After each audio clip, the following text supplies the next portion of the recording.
For over 50 days now, protests have gripped the city of Portland, Oregon, as thousands come into the streets to demand justice for George Floyd, Breonna Taylor, and all victims of police terror. The protests in Portland have become the center of national attention as federal law enforcement officers, many of them without identifiable uniforms or badges, have engaged in outright thuggish behavior against protesters and what appears to be a blatant attempt by President Trump to crush his political opponents with overwhelming force and to make a spectacle of the whole thing. A major part of this story is, of course, the conflict between the different levels of government. Most of Portland's local elected officials, who are overwhelmingly Democrats, including the mayor, have spoken out against the federal deployment and brutality. In fact, the mayor himself went out and was tear gassed. I'm not gonna lie, it stings, it's hard to breathe, and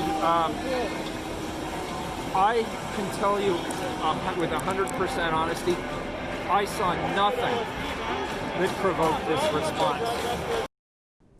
But protesters and journalists alike have amassed large amounts of video footage showing extreme brutality and total disrespect from local officers as well as federal officers, and of course the local officers controlled by Mayor Ted Wheeler. And this was something that protesters themselves directed towards the mayor when he was out on the front lines.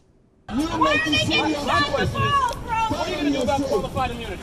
We're trying to change. We're actually Because police are civil servants. They serve us. Yeah, we're So why do they get qualified immunity? Never. Okay, and my question is, what else are you going to do about this? No. That's your tear gas right there. Please don't touch him. That's your tear gas right there. Don't touch him. He came out here. He's late. He's here. Right? He's late. We spoke to independent journalist Tuck Woodstock, who explained more of the situation out in the streets. So when we're talking about the federal agents in Portland, we're actually talking about just 3 blocks maybe. So there's a federal courthouse, and then there's a park across the street from the federal courthouse. And then 2 blocks to one direction, there's another federal building in which there's almost never action, but there was one night when feds were out there. And when the federal agents come out to tear gas the protesters, they're typically only pushing them maybe 2 blocks west. And so if you live in Portland and you want to avoid running into these federal officers, you'd really only have to stay away from this like maybe 3-block radius. Unfortunately, they're using so much tear gas that the tear gas is wafting throughout downtown Portland. So if you're trying to avoid tear gas, you better not live or work or walk in downtown Portland at night. So that's not ideal. Before the federal agents arrived, Portland police was also doing very similar operations in that same area. And when Portland police is out, they have this apparently to shut down parts of the city without warning. And so even though, again, like all of the action was typically happening around this like 3-block radius, they would sometimes shut down as many as 100 blocks of downtown Portland, suddenly just declare them closed without warning. Not super clear what that means, other than it gave them permission to ride around in riot vans and throw flashbangs at anyone who looks suspicious. An important element of this unfolding struggle in the streets is the local history of Oregon, which has been a hotbed of both far-right and fascist activity, as well as a center of anti-fascist organizing. Between these two sides, local officials present themselves as politically progressive and claim to be playing a neutral role. Olivia Cotby-Smith, co-chair of the Portland DSA, says that this could not be further from the truth. Now our mayor, Ted Wheeler, gets to go get his resistance sound bites because he's opposed to Trump sending in these federal officers when he's the one who's allowed his police to brutalize protesters in the same way for years. Our police commissioner is Mayor Wheeler. He's in charge of the police.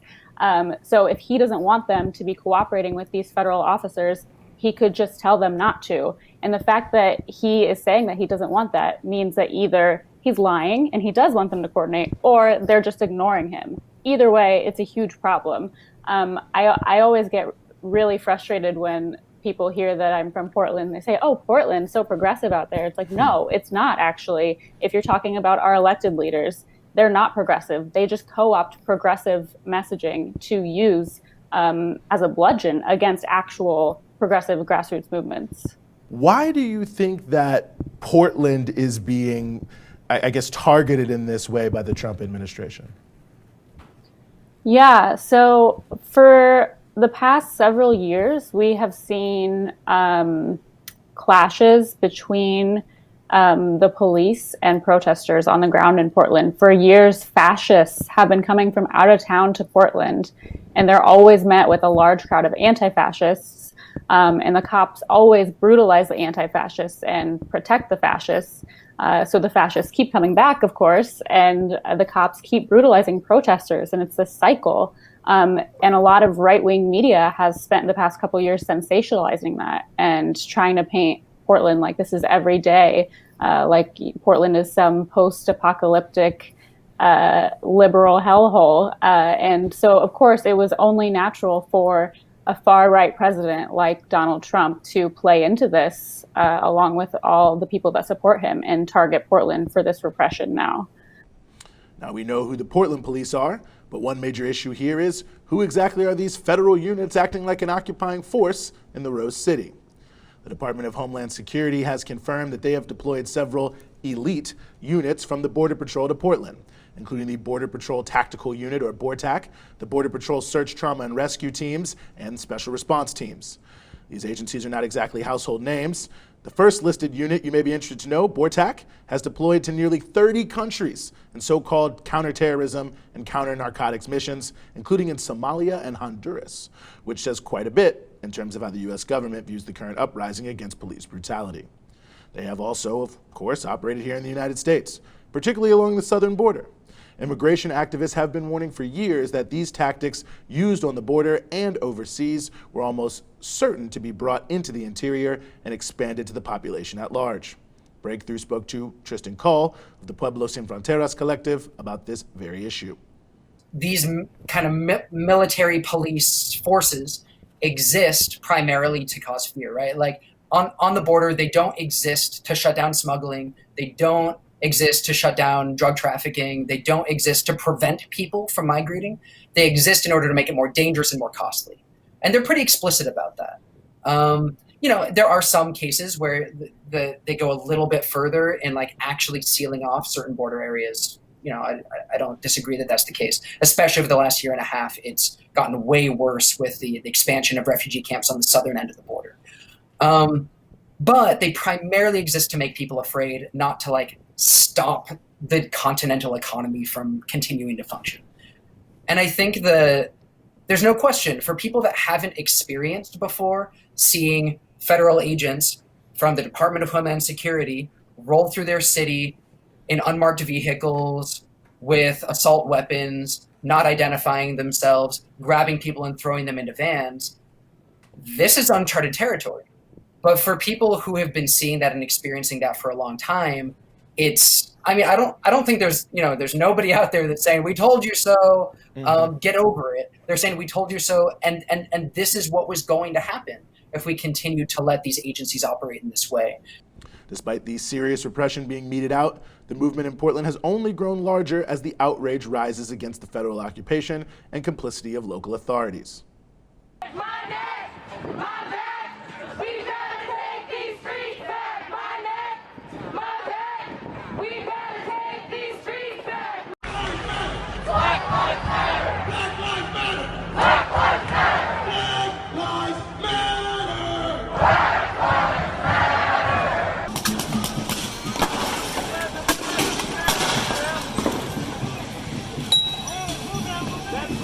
As Olivia Cotby-Smith told us, this is something that we can expect to continue.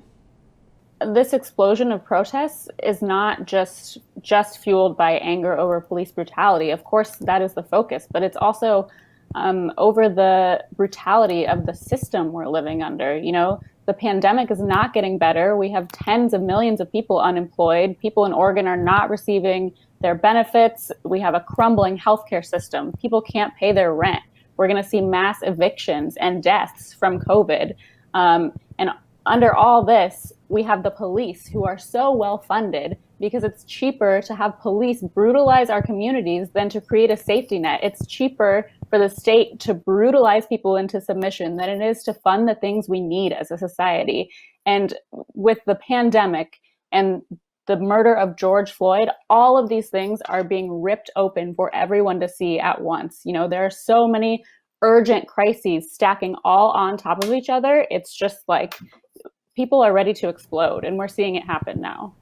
And Tristan Cole remains hopeful that this moment could lead to renewed and expanded linkages between the uprising for Black lives and the struggles being waged by immigrants and refugees against similar forces. And I think that there's been a lot of different efforts that have been gradually converging in which people definitely understand the defunding and the abolition of police in a much broader way right now than even 2 months ago. I think that the movements that have grown around that are activating and educating tens of millions of new people right now. There's dramatic continuity and parallels that I think move people towards, wow, we need to defund each of these and dramatically withdraw resources from each of those repressive agencies that are increasingly connected. With federal officials now threatening to replicate what's happening in Portland in other cities, including Chicago, Illinois, and Philadelphia, Pennsylvania, it's clear that a lot is at stake here. Are we entering a new phase of federal occupation and repression in U.S. cities? Or will the resistance, which is growing every night, prevail?